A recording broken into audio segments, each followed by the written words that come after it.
Hello and welcome to webinar Saving Our Kids, Preventing Youth Suicide in Recognition of the World Suicide Prevention Day. My name is Eda Bashkochak. I'm a school psychologist at Sirius College and a member of the Australian Intercultural Society. For those of you joining us for the first time, the Australian Intercultural Society, or the AIS as it's referred to, is a not-for-profit organisation established in a pre-9/11 world, with a view of strengthening mutual respect and understanding between people of diverse communities through meaningful engagement. Tonight's program is an example of this endeavour, as the AIS has partnered with the Australian Institute of Family Studies, Educate Australia and Sirius College to bring you this event. I'd like to acknowledge the traditional custodians of all the lands upon which we gather and pay my respects to their elders, past, present and emerging. Before we move on with our program, I'd like to inform you of some upcoming programs. On Tuesday, the 15th of September, the AIS is partnering in the Equal Employment Opportunity Network's 2020 Summit, where this year we'll be addressing enabling inclusion and diversity. This summit has a broad range of partners, and more info could be found on the Equal Employment Opportunity Network website at eon.org.au. On Monday, the 21st of September, the United Nations International Day of Peace, the AIS will partner with Victoria University and others to bring Shaping Peace Together Forum, where we explore notions of peace. Aussie icon Craig Foster, Charlie Allen and Rohini Kabadath are some of the speakers for that program. More details could be found on the Australian Intercultural Society's website, which is www.intercultural.org.au. We encourage you to engage with the conversations by asking your questions on the chat section, which is on the YouTube screen. You could also tweet away using AIS Twitter's handle at AusIntSociety. Moving on to tonight's program, the panel aims to provide insightful information on an issue that has been around for a very long time. Talking about suicide is a challenging task at any time, but is even more so tricky discussing it with young people. This year has been a disruptive year. The youth in Victoria were subject to remote learning, and with COVID impacting businesses, some would wonder what hope is there in a future where employment is not guaranteed and movements are restricted. Sometimes being digitally connected is not enough. Looking out for signs that our youth are struggling are often subtle or different to that of adults. And sometimes it's difficult to know how to start a conversation with a young person we are worried about. In this panel, we will be discussing how to open lines of communication, identifying concerning signs to look out for, and when is it an appropriate time to seek professional help. To get the program underway, I'd like to introduce our moderator, Kelly Hands. Kelly is a Deputy Director of Research at the Australian Institute of Family Studies. In this role, she is responsible for the Institute's research and knowledge translation program. The Institute's work seeks to increase understanding about the factors that help Australian families thrive, or the factors that are barriers to their well-being. Thank you, Kelly, for moderating tonight's discussion, and I will now hand it over to you. Thank you, Eda. And good evening, everyone, and welcome to our webinar tonight. This evening on World Suicide Prevention Day, as Eda said, we'll explore how we can engage with young people and their families and communities in crucial conversations and actions to prevent youth suicide. And I'm joined in this discussion this evening by Sabina Reed, Gerry, Jorgatos, and Tareq Ahmed. I'm just going to tell you a little bit more about our panellists, and then we're going to move on to some questions. So Sabina Reed is a psychologist, media commentator, speaker and communication specialist. In addition to working in private practice with individuals, couples and families, Sabina is the resident psychologist and social commentator on a number of Australian TV and radio shows, including Afternoons on 3AW, and co-host on the New Conversations podcast, Human Cogs. Gerry Jorgatos is the National Coordinator of the National Suicide Prevention and Trauma Recovery Project. He has worked on the front lines of suicidality for the last decade. Gerry spent his working life, 40 years, supporting the homeless, people leaving prison, the impoverished and marginalised, working nearly exclusively with people living below the poverty line. And Tareq is an accredited standard mental health first aid instructor with Mental Health First Aid Australia.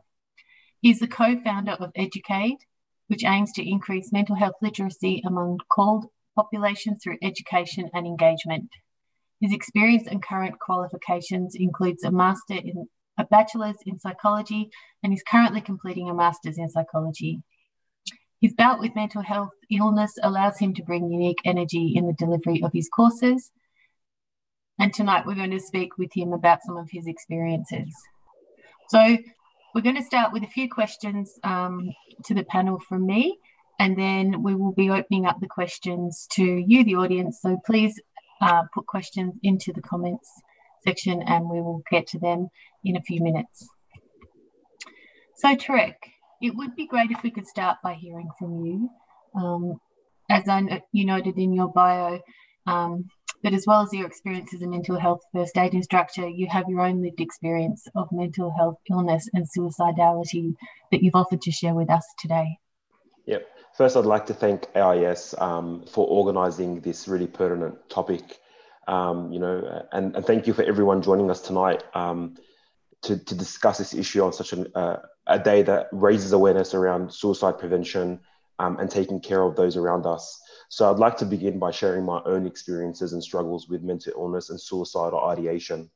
Coming from an ethnic background, I grew up in households surrounded by family, community, where these conversations don't necessarily happen quite openly, quite honestly, and frankly. The last few weeks, I've been presenting at different schools, talking about my own experience, and it's just amazing at how many students from the ages of 12 to 18 can connect with some of my personal experiences going through high school. As youth at this age, it's a period of growth, psychological, physical, emotional growth, and sometimes it's really difficult to deal with these circumstances that are at hand. So I could go all night about my own experience, but growing up as a youth, I had actually very, very low self-esteem as an individual. I never really thought highly of myself. I lacked the confidence. I had really strong difficulties in expressing the way I felt, whether I was angry, frustrated, or sad, and I had an issue with my dad at the time growing up. And I speak about this very quite openly and frankly, and especially because this is directed at youth suicide prevention. The relationship with our parents can be quite, important in, leading this conversation.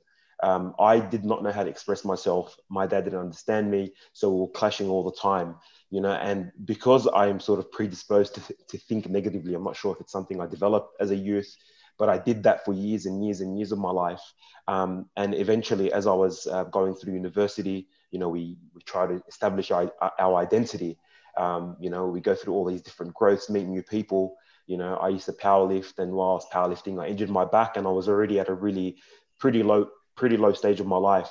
And that included signs of like extreme chronic fatigue. I'd go to sleep every single night, and I'd wake up about 10, 15 times throughout the night. I'd have nightmares throughout every night. I'd wake up the next morning feeling as if I've just done an 8-hour shift after, coming home from an 8-hour shift at work. I had very poor concentration, bad memory. I felt anxious all the time. I know anxiety is a very common, part of our life when we're going through stresses in life, but when it's constant on a 24/7 basis, it can be very problematic, and it can interfere with everything, with our day to day. And what that led to, and I think most people miss the point of when somebody reaches a point of suicidality, and suicidal ideation. I'm sure Gerry can add to this in his part. Is sometimes we overlook the precipitating factors, the ones that have led to the point of where somebody contemplates suicide or thinks about taking their own life.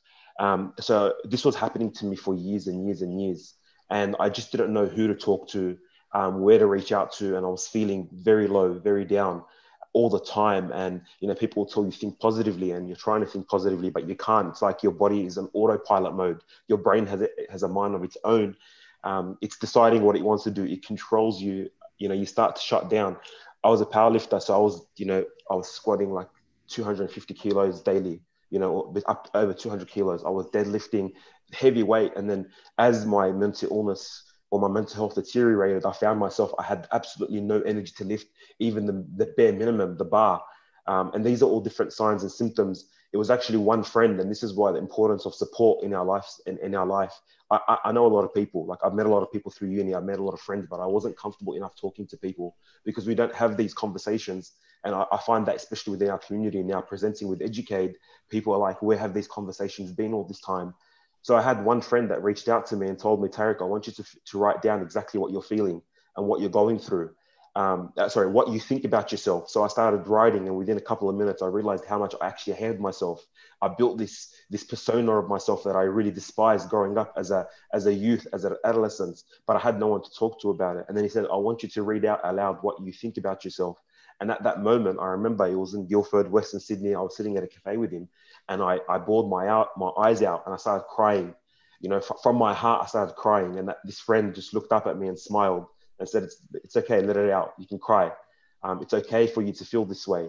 And he said, look, I really think that you need to go see a psychologist. So I went to a psychologist. I started to unpack all these issues. I'm not going to go into too much detail, but I started to unpack a lot of these issues. And then I started to actually address a lot of the problems that happened in my life. But what I found was I reached a point where my body was in its own world.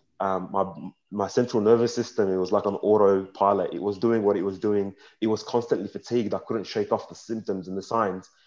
And I'm going to share something very personal here. And I still remember this. It was a few months into my marriage, you know, and, you know, my wife's been fantastic. You know, she's awesome. She's always supported me through my difficult times, you know, even when I don't feel happy or, you know, willing to get up and live every day at that time. But I still remember coming home one day from work, and I was sitting on the couch, and you know, when we come home, we like to relax. That's what home is for. You know, you unwind and you relax. But when you have an anxiety disorder, and at that point, my psychologist told me you have severe anxiety and depression. That was actually a relief in itself, but it's so hard to work through it once you've reached the severe stage. So I remember sitting down on the couch and thinking to myself, what is wrong with me? You know, why is this happening to me? Why won't this stop? Why won't this pain stop? It's like you're being tormented as you're sitting in your own home. You can't enjoy things that you've loved before, like the most simplest task, like watching a TV show or going for a walk or spending time with family. It's no longer enjoyable. You know, this cloud of darkness just follows you everywhere you go. You feel helpless. You feel like no one can support you. No one can understand what you're going through. And when you open up to somebody, they just tell you things like, oh, look, it's all in your head. You'll get through this. Or, you know, all you need to do is pray more. Or, you know, you need to get closer to your religion. And I think to myself, I'm trying to do this, but it's not changing. My body is still shutting down, and I'm struggling with this, and it's a cycle, and the cycle's not ending. Please let this cycle end. And I remember looking out at my balcony at that point, and I lived on the fourth floor. And I'm sorry if this is sensitive, but this is the topic, and I think it's better to speak about it, quite frankly. I remember not looking down, but I was looking out at the balcony, and I thought to myself, it would be just so good to just end my life right now. I'm sorry if I get a bit emotional, but I just thought, like, I need to end this. I want this to stop. I want the pain to end. I don't want to live anymore. And it's quite scary because I'm terrified of heights. I really am. Like, that's one of my fears, heights. But at that point, it didn't seem so terrifying anymore. The only thing that I wanted was the pain and the torment to stop. When you're in that darkness, it's very hard to escape. But I looked out the window and I thought, man, this is scary. This is like, I'm reaching a really bad point here. I need further intervention. So I picked myself up the next day, and I thought, at that point, I'm like, I can take this step, but this step means it's over. Like, there's you know, once you make that choice, it's over. There's nothing you can do, but I can live one day longer and speak to somebody who can help me through this. So I did, and I went to my psychologist. And I explained to him what I was going through, and he recommended that I see my GP and get medication. And I can comfortably say that the medication saved my life. It really did. It changed my life for the better. Within 2 to 3 weeks, I started to see improvement in my symptoms, like significantly. Everything started to improve. Life started to feel great again. You know, I started to enjoy things, the simple things in life. And this is something that I go back because there's so much stigma around mental health, mental illness. There's a lot of stigma about the medication that's available for, you know, pharmacology around, you know, intervention. And this is what I do now. I love it. Like now I quit my job last year in logistics because it gave me no purpose. I started my degree a few years ago while I was going through what I was going through to learn more about myself and what I was experiencing. And now I work as a mental health support worker. So I work with people with severe mental illness, and I'm running Educate. You know, we're running these programs. I talk very, very frankly about my experience. I find no shame whatsoever in what I went through because I've had, ever since I've started this, and this is the power of social connection. I've had so many people reach out to me. You know, I'm not a qualified psychologist yet, but I've just had so many people reach out to me just to talk. That's all some people just want to talk. And then you can be that light that guides them through what they're going through. Thank you, Tareq. And I think that's an incredibly powerful story for us to start with, your experiences and for sharing that. And I love that you're using this to start conversations with so many other people and our conversation tonight. Gerry, listening to Tareq's story, I was struck by the length of time that Tareq was dealing with these feelings and the length of time it took for him to find help that resolved them. Is that something that resonated for you and the experiences you hear about in your work? Everything that Tareq said resonated with me, re-emphasised the reality that I believe not just I but all of us live each and every day. Whether we work on the front lines, in the field in one form or another, or as families to our loved ones who are in various forms of distress or dealing with various stressors, disordered thinking, displaced anger, and suicidality, suicidal ideation. And for those who are self-harming, even those who are self-harming, don't know where to turn to. And the emergency department, what is there after a couple of days, if they get that stretch of a couple of days? I think what resonated with me mostly, other than the fact of the unmet need that we can describe, but that can be addressed also by, and we'll unfold this probably as a conversation in a discursive way throughout the course of the next 3/4 of an hour remaining, that there are other people to reach and work with other than a limited response system. Whether it's, we're limited by a 9 to 5 quotient, Monday to Friday mostly, and the hospital system in itself as a crisis response or post-crisis response. And then where to from there? But we can resource ourselves as community, as families, and work with our families. The huge part that I understood and that resonated for me was the love. We can go academic, and I can talk for hours on end from an academic vantage, but I actually like to change the language a little bit, spread the love, salt of the earth approach, and just work with one another. That's how we actually develop rapport and resonance with one another. That's how we actually understand each other, how we reach into the heart of issues and trust to actually develop the relational value that we need with one another. But Tareq actually, from his lived experience, went on a journey, and from that journey, he's now got people reaching out to him. So that is what we all can do, whether we actually have the qualifications that Tareq has and the journey that he's going on to become expert in this field in order to respond to people. But as mothers and fathers, as brothers and sisters, as friends, as whatever the relational value, spousal or otherwise, we can support one another, nurture and understand. And it is actually the listening and talking to. In simple terms, it's the listening and talking to. It's not the keeping calm and not escalating concern and worries, but not invalidating them similarly so. So the important bit is to validate one another, and actually then in terms of a responder, you'd expect an intense psychosocial support, monitoring and the like. That can also be practiced at a coalface level by the family. Relentless, intense psychosocial support, the spreading of the love, the listening, and the journey that goes on with. And sometimes we can, by validating trauma, disable it quite quickly. And otherwise, it might need a journey for non-clinical or clinical interventions, as described quite clearly and profoundly by Tareq and his experience. Thank you, Gerry. Sabina, I wanted to check in with you. We've heard a lot about the importance of family, and certainly that resonates for me in my own research. And I wondered, though, for families, how do they even start a conversation with a young person that they're concerned about? When do they do that? And how do they do it? I think families often feel scared that they'll do something wrong. Yeah, it's a really good question, Kelly. And I think what's important here is that suicide is everyone's business. We don't need to be a qualified mental health professional, psychologist in order to have this conversation. And I think as parents, in many ways, we have a level of expertise in the young people in our lives. And so we need to back ourselves that we are therefore qualified to have a conversation around suicide with our children and young people in our community and our lives.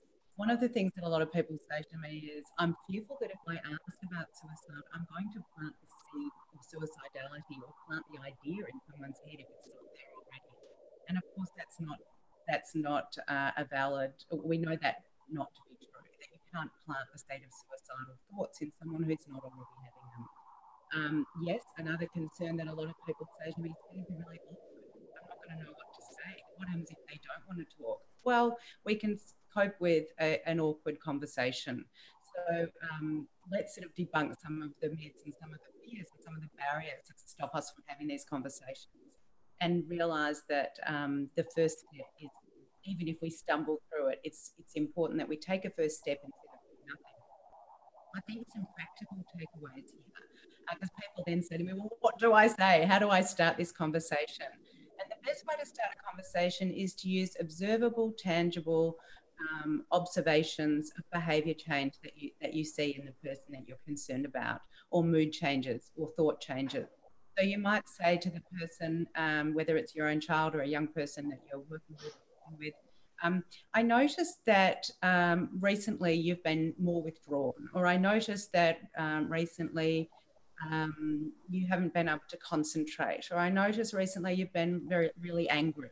So we're using observable, factual, factual observations in their behaviour, their mood, or their thinking. So it's not me diagnosing. I'm not joining dots that aren't there to be joined.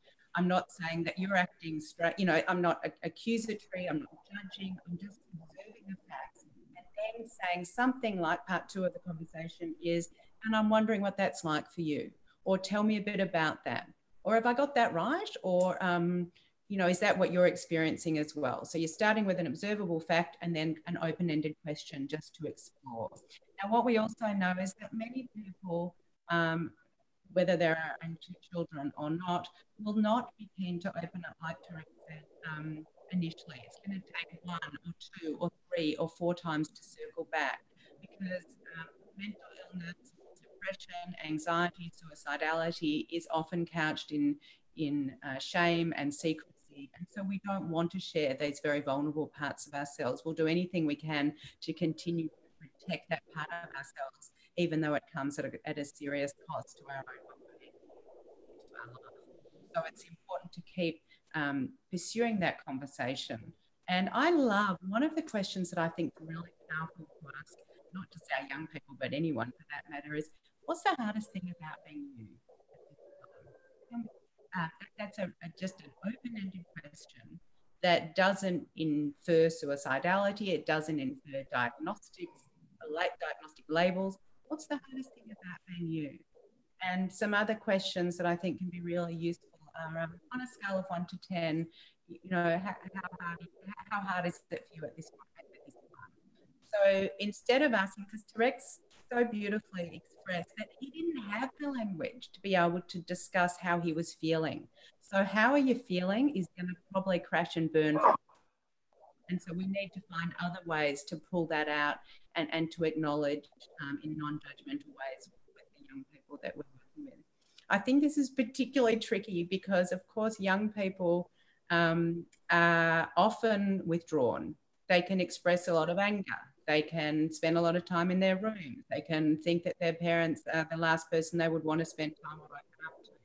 So these realms of normal in adolescent behaviour and then behaviour that is concerning sometimes can look the same. So what we're really looking for here is differences in what we had observed in these young people prior to this period. How have they changed? Someone's typically been very extroverted and they're not now. That might be a cause for concern. However, not everyone's an extrovert. So people who are, have always been introverted, well, nothing's shifted. So there's probably less cause for concern there. We also know that risk factors are important to consider, and Tareq mentioned some of those. So whether that's previous attempts around suicidality, of course, or mental illness, a history of mental illness with anxiety or depression or other things, relationship problems, bullying is a significant issue for a lot of people in this, young people with suicidality. So we want to have a sense of even losing a friend to suicide is a risk factor, and so is certain minority populations, including Indigenous and LGBTIQ populations, and not because of inequalities associated with being LGBTIQ or Indigenous or otherwise, but because of the rejection, the lack of belonging, the discrimination, the prejudice, and the isolation that comes from being in that minority group, either real or perceived. Thank you, Sabina. That's I think a really great starting point for people, because it is such a taboo even to talk about suicide amongst your friends or ask another parent or professionals. People are quite scared, I think, sometimes to do that. One question that we came up recently is, of course, earlier this week there was a live streaming of a suicide on the internet, and that was circulated and seen by a lot of young people. And I'm just wondering how we can talk to young people about this video. And Tareq, I'm wondering if this has come up in the conversations you've been having with young people over the last few days, and what they talked about and how you responded to them. Well, I've actually haven't had the conversations with young people about it, only due to the time restrictions. But I do remember waking up and seeing messages from a few friends and associates from Educate. And they're like, this is what happened last night. It's all over the social media. Everyone's talking about it. So as part of our social media campaign, we put out a message to, warn parents and youth around this video circulating and see if we can minimize it being exposed to youth. But I think at that point, it had actually already spread all across different social media platforms. And it actually happened to me where my sister screenshot the Educate post and she's like, hey guys, this is what happened today. And then my younger teenage sister, she's like, yeah, I watched it. And, it just comes to show how quickly and how accessible these videos are to youth. So what I've done is I actually messaged my sister, spoke to her privately. Like, hey, are you okay? Did you watch the video? How are you feeling after watching it? Are you feeling distressed? Are you having any issues? And she's like, no, I'm fine. I'm okay. I'm like, yeah, okay. So if you are experiencing any, I guess, feelings of distress or anxiety around it, you can open up to me and talk to me about this. And this is why it's really important, because I have a very close relationship with my family. And I think this is something that we can all do as family members and friends, is to have these open conversations with our family and friends. And I'm of the belief, practice what you preach. So, I have this close relationship, so we can, if they have seen it, we can ask them if they have seen it, and then sort of debrief them around, if address their emotions that come around with it. But I think maybe Gerry or Sabina might be better suited for this question in their line of work. What do you guys think? Gerry, did you want to add something to Tareq's response? So the imagining of what was actually streamed live, sadly, is equivalent to what was actually streamed. So people can imagine and understand and visualize what a suicide would look like. And it's something that they imagine quite regularly because we actually have such exposure to it, not just in the cinematic way through the film industry, through the reading of books, through conversations with each other, the degree of separation of most Australians being affected by the loss to some loved one or a friend to suicide. Brings into the imagination what actually occurred and how it occurred, especially when you also understand and learn of the modality of the suicide. So it's not as if it's something new, but it does have a different type of impact. You know, some of the young ones and older who actually talked to me about this in the last couple of days since this all went, people that I deal with who are quite marginalised, stranded in the lowest quintile of income, isolated in crushing poverty, who actually have a bleak sense of the future and of their way through the world. And obviously then there's a correlation to self-esteem. And they delve often in a darker place than what others do. When you're in a dark place, you see darkness, you don't see the light. So you need a journey, a mentoring, a support, a visualization of that light through the words maybe of others. But what actually grabbed my attention was the fact that some of them didn't get to see it because it had been taken down or didn't have the tech savvy to find it, but had searched for it.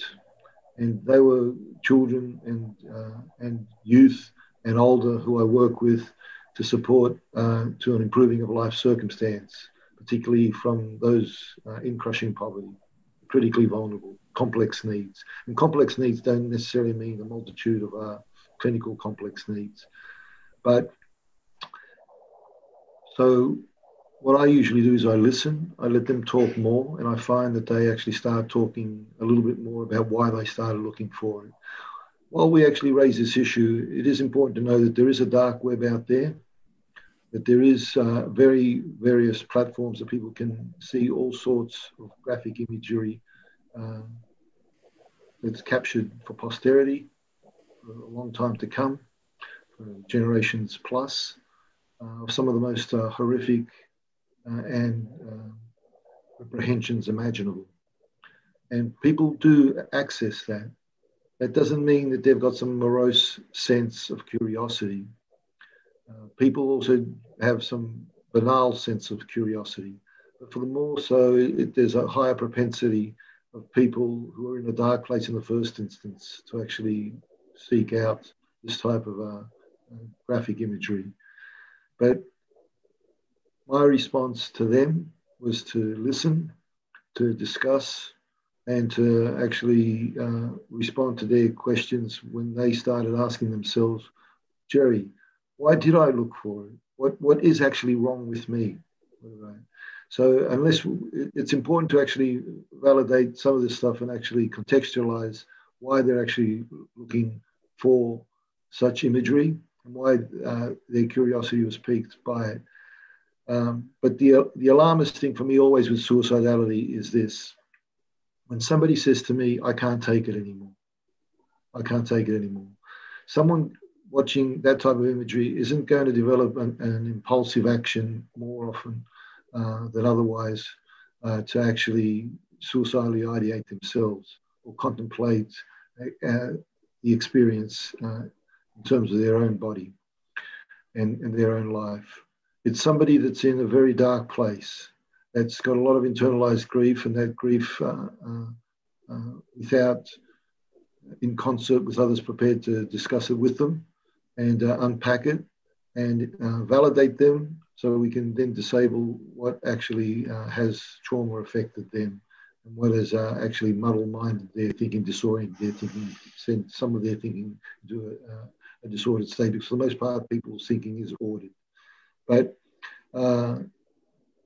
the most important thing is that there's no one simple answer. I could rattle off a number of responses that I gave, which were vastly different to each individual that I responded to, not just in the context of them being children, youth and older, but also from child to child, from youth to youth, from that segregation of age, in terms of the individual from that same band of age.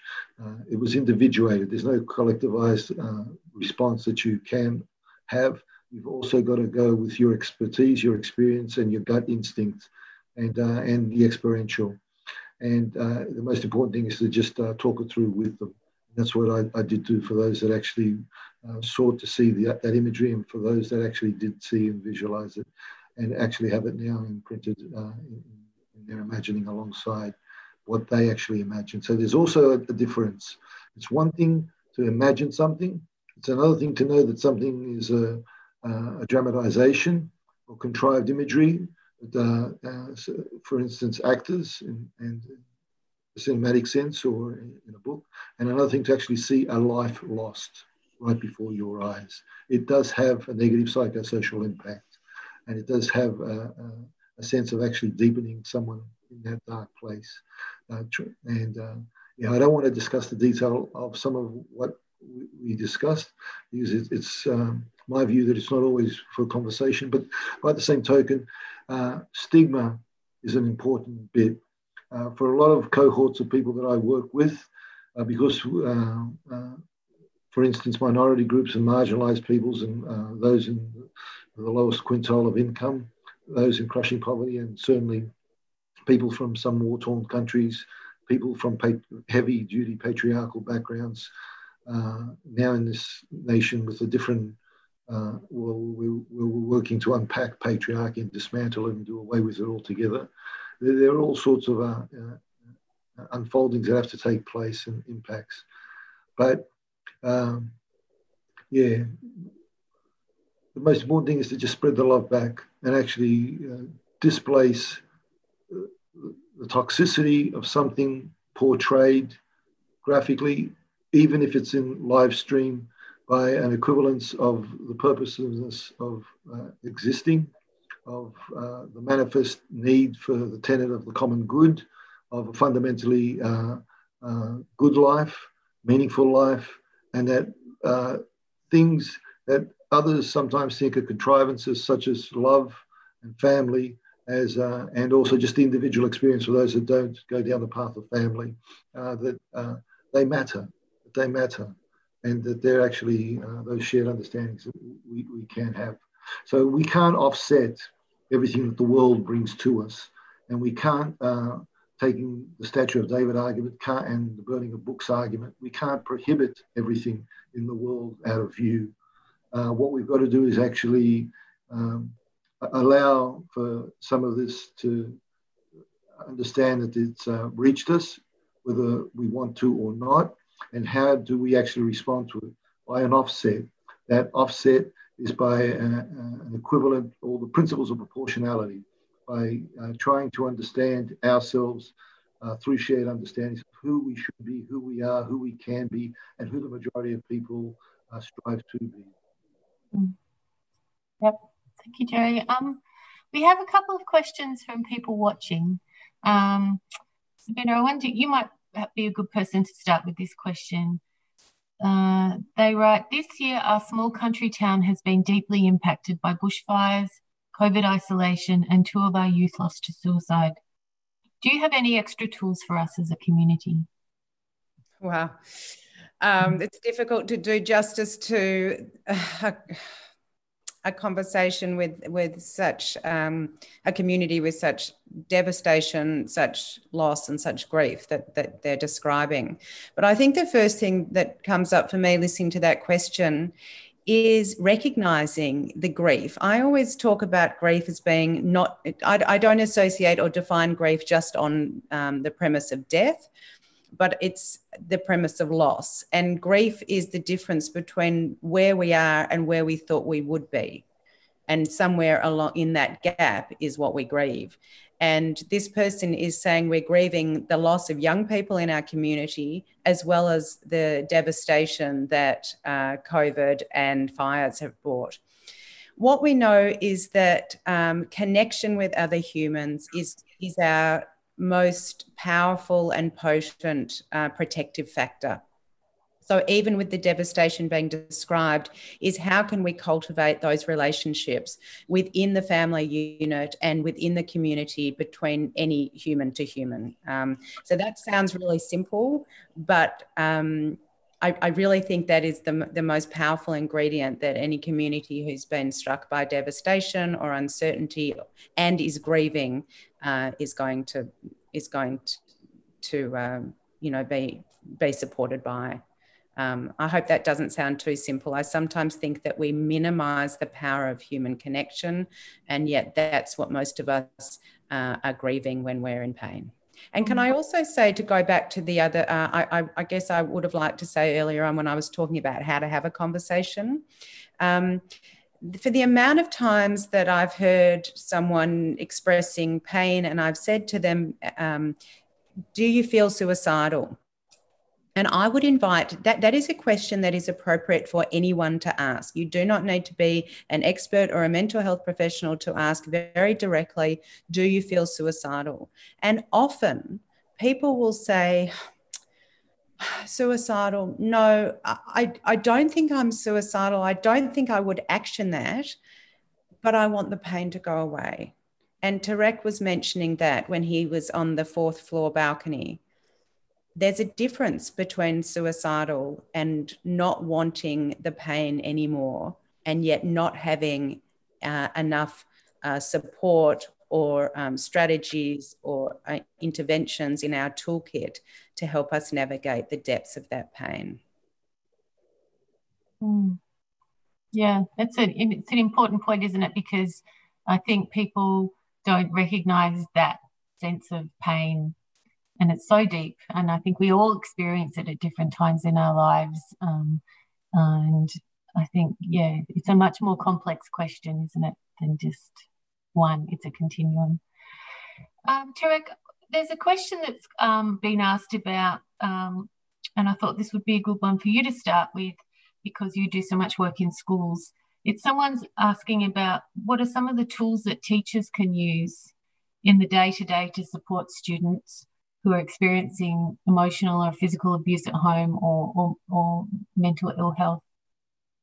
I think it's a bit of a tough one, and I think to a certain degree, some of it's outside of my scope, because I don't really deal with like physical and domestic violence in the space. But what we usually do when we do go to schools, we have these conversations with the teachers, with the students. We talk about the fundamentals of our overall health. So from a holistic perspective, we speak about what constitutes mental health.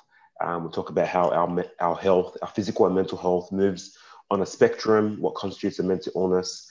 And we actually provide students and teachers with resources that they can access. So we do provide Lifeline, the contact details for Lifeline, the Kids Helpline, the Beyond Blue for children. So we do give them all these resources, and we also encourage students to speak to the counsellors. As for when it comes to domestic violence, look, that is outside of my scope, and I can't comment on that because it's not my area of expertise, and I don't want to say something that might be harmful to the student, to the teachers or the students. But if we can have those support networks, and I also encourage students to, maybe get together, lobby, and speak to their teachers. Speak to the school counsellors and maybe get something going in school where we can help the overall well-being of students express their frustrations, bust some myths around speaking to a counsellor, because I know a lot of students are scared of speaking up because of confidentiality and privacy. So we try to address those issues. Maybe Sabina or Gerry can shed light. Maybe they do deal with that more on a day-to-day basis or more frequently than I do. Sabina, Gerry, do one of you want to add something? I would like to say something to that because I do deal with family violence, intrafamilial, and from also outside to the family. There are various violences and reprehensions. But what takes your life, what can take your life, and suicide affects everybody. It can affect anybody, given a set of settings, circumstances, and duration. But what takes your life above the poverty line, for those in various relative affluence, is 20, 30, and 40 times more likely to take your life below the poverty line. The deeper that poverty, the higher the rate. So whether it's domestic violence, whether it's psychological abuse, bullying, mobbing, a relationship breakdown, other socioeconomic stressors, diminution of the self, whether by spouse, parent, sibling, friend, others, it is 20, 30, 40 times more likely to take your life below the poverty line. Below the poverty line, there's a lack of agency, and the poorer you are, there's even more lack of that agency to even escape, for instance, let's say domestic violence. Some of these relationships, they stay together, they recycle, they keep on coming back together with each other. And often you've got both partners perpetrating, both partners victims. But in the end, I work with that many women in refuges. I work with that many women that come through our doors with their babies in arms, toddlers in tow, that it actually breaks the heart. And then they often return to the same set of circumstances. But and also I said a little while ago, and I'm going to go off what Sabina said about connection, and what was brought on first by the connection that she talked of Tareq. But connection's the answer, and it's the human yearning and urging and longing, and it's what brings us all here together from across the continent today, and reach to all other people. But there's less of that connection, and it's limited. There's a narrow corridor of connection for those who live below the poverty line. We've also always got to be looking out for them. The arguments of impulsivity are often true. There is some dramatic event that can cause someone to choose to lose their life, especially if they're also substance misusing and some sort of other state than what is generally their own. But more often than not, it's not impulsivity that takes one's life. It is there has to be a long tenure. When I said I can't take it anymore, which I hear often, that alarms me more than anything else. And it's what Tareq was talking about. It's the pain. I can't take the pain any longer. I can't take that pain. And that pain may be long-term, years and years and years of emotional, psychological abuse, physical abuse, battering after battering, and or a state of continual bleakness and darkness, and the light being a flicker rather than any pathway to it on the horizon. And it's that long-term abuse where you finally just feel like giving up. I can't take it anymore. This pain cannot and does not seem to go away. And some people say to me, and I never forget some of the things I say, life, it just goes on and on and on. And young ones are actually a little bit much more scared than older ones when they actually experience, in my experience, I'm not speaking for anyone else here, but in my experience, the younger they are, the more alarmist in terms of their own inner self are they, and worrisome and anxious and ridden with all sorts of fears from the feelings that they're actually having, the aberrant behavior, the disordered thinking, and what they constitute as pain. And let's also remember, because we've also got to give some understanding, shared context here of hope. The reality is that the majority of people who actually experience what is presumed a suicidal ideation or suicidality will not take their lives, and will also not attempt to take their lives, and will also not attempt or self-harm, will not.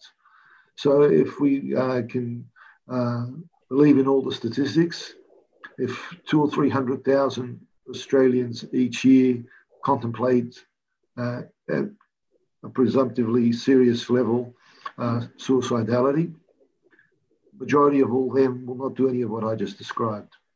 And sadly, that sliver of 3,000, which is, in terms of numbers, is a horrific total of young and older lives lost. 3,000 from 300,000, the majority will not lose their lives.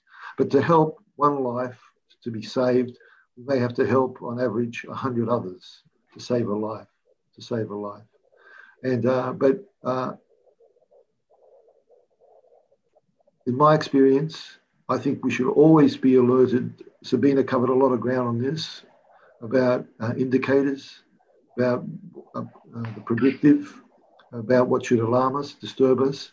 But in terms of being with one another, we should be able to actually listen to one another at all times, whatever the context of their stresses and feelings. And even if we feel comfortable that they're not going to be taking their life, there's other aberrants that it'll lead to.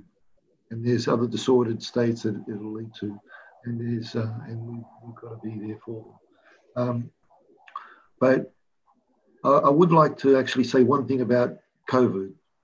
And it also, with the sad loss and the anguish and the anxiety around the loss of human life and people becoming quite ill, in terms of the context of suicidality and suicide, the statistics don't actually corroborate. Yes, there's a lot of anecdotal evidence. And in the long run, it may play out quite sadly, tragically, that there is more loss of human life to suicide and more people self-harming than ever before. But when researchers were coming out and hypothesizing and estimating that there'd be a 5%, 35%, 50% spike, I was contrary to that. And I work with a lot of them on various levels. And I'm a researcher myself, more so experiential than otherwise. But I was of the view that we weren't going to have an increase in suicidality. We weren't going to have an increase in the suicides, not in the immediate future and not in possibly the year or so to come. And I'll explain why. Because of that connectivity, because we destigmatized the whole thing. I don't believe we're all in this together. I believe that there are always people that we leave behind, and we forever and a day discriminate. And that's a travesty of the human narrative. But the Centrelink queues were long. Thousands of Australians queued. They were long. Everyday working Australians, middle-class Australians were many. They weren't isolated. It wasn't people who didn't want to go to a Centrelink queue to be seen by others or whatever, or feel the shame of standing in a Centrelink queue. Where bankruptcies can lead to a higher risk of suicidality, when failed businesses were potentially many, when insolvency was the lot for the many, whatever, when holding onto your house could become a risk issue, because we were now a community and share and extraordinary circumstances brought around. It destigmatized the impact of the potentiality of bankruptcy, the potentiality of a failed business, the reality of a failed business, the reality of closing a business, the reality of a loss of income. We actually understood that these were contexts that were not beyond our making, and we were not isolated, not alone. We weren't working in a sense of secrecy in a dark place. We were working with a communal reckoning. It's a communal reckoning. And but the only ones that I'll actually say, and actually all the data so far, particularly from the Victorian Office of the Coroner, has corroborated that the suicides are actually less this time, from this year to this time last year. And but with First Nations people and with some migrant-born cohorts, there may be a slight increase, but then they also have other dynamics, and that's what we've also got to be aware of, where they do live a little bit more isolated. And also they're also isolated by that crushing type poverty that other Australians don't experience. And we've got people living below the poverty line, but we've got people living below the poverty line in relative poverty, and then others in abject poverty. And that's what we've got. And so we've got to try and understand. So what's coming out from all this is a rapidity to actually destigmatize communally, with that sense of a communal reckoning of suicidality, stressors, and what actually matters a bit more. When COVID actually hit its hardest with the lockdowns, a lot of people came out and said, well, wow, there's more to life than just working every day. There's more to life than just getting in your car and getting to work and then coming home exhausted at the end of the day. All of a sudden, people were spending time with their families. They were spending more time with their kids. and they had that other context. But in terms of COVID stresses, kids missing some of their education, we've become as a community to accommodate some of this stuff, and also relay an importance on the frailty of human life, and there's other shared understandings. But everything's pointing otherwise, and has been for a long while, and also points otherwise in the longer term. And yes, there are other stresses playing out, like domestic violence, and but we've also got to see a robust corroboration of that data. We've also got to see a corroboration of that data and other evidence. And I think the data side of things is incredibly new and emerging, and I know there's a huge amount of data being collected by researchers all over the place, but I think it's that administrative data that's going to come through over the months and years that's really going to give us that picture. Sabina, I wanted to ask you if you had anything to add, but also because we're kind of almost out of time, as well as anything to add to the discussion we've just been having.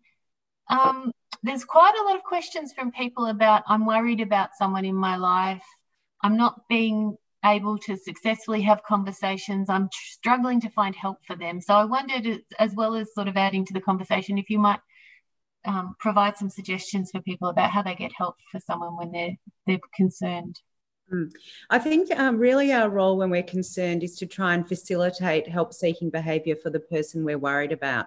So we don't have to have the answers, we don't have to have the solutions. And one of the questions we can ask in order to help that process is, who do you think, or would it be okay if I came with you to a GP, or could we go together to find a psychologist, or something like that, so that we're trying to empower and give some sense of agency to the individual themselves, particularly a young person, to try and find a forum and someone who might be able to assist. There is a really good, this is a different answer to the question you just asked, Kelly, but Beyond Blue have an app called Beyond Now, I think it's called, which is a safety plan. And I think we need to use technology. Technology is so great for young people. That's the language that they use in so much of their lives. And this is a safety plan that helps sort of identify warning signs and coping strategies. It's got emergency phone numbers in it, so that, and of course an app doesn't save a life, but it's using the app as a catalyst for conversation to talk about why is life worth living, and what can I do step by step in order to, because it's day to day, hour to hour for some people, and having a reminder like that can be really useful, and also help the helper and the person who's in pain find some common ground and some forum that they can share to discuss what's needed for next steps. Thank you. I had not heard of that, and I think those sorts of things to have in your toolkit as a family member or friend is really important. And